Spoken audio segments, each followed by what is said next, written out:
ሰላም ጤና ይስጥልን ቤተሰቦቻችን፣ ዛሬ በኪነ ጥበቡ ሰማይ ስር አዲስ ታሪክ ተጽፏል። ይህ አልበም አይደለም፣ የዲጂታል ሱናሚ ነው። የቴዲ አፍሮን ኢትዮሪካ ዩቲዩብን አጨናንቆታል።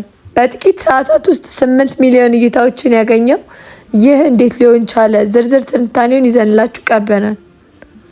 አልበሙን በተለቀቀ በጣት በሚቆጠሩ ሰዓታት ውስጥ 8 ሚሊዮን 150 ሺህ እይታዎችን ማግኘቱ በኢትዮጵያ የዲጂታል ገበያ ውስጥ ታይቶ የማይታወቅ ክስተት ነው።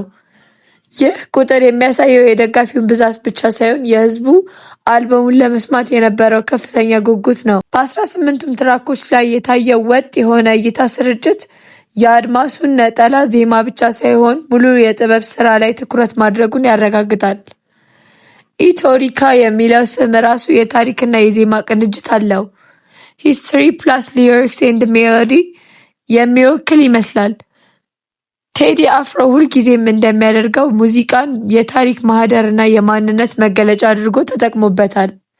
ይህ አልበም በኢትዮጵያ ስም በዓለም ከፍተኛ የዲጂታል ፕላትፎርሞች ላይ እንደ ዩቲዩብ ትሬዲንግ ላይ እና ከፍ እንዲል በማድረግ የሀገሪቱን የኪነ ጥበብ አቅም ለዓለም አስመስክሯል። ይህ ስኬት ሁለት ትልልቅ መልእክቶችን ያስተላልፋል። አንደኛው የቴክኖሎጂ ሽግግር ኢትዮጵያውያን አድማጮች ከባህላዊ ሲዲ ሽያጭ ሙሉ ለሙሉ ወደ ዲጂታል ፍጆታ መሸጋገራቸውን ያሳያል።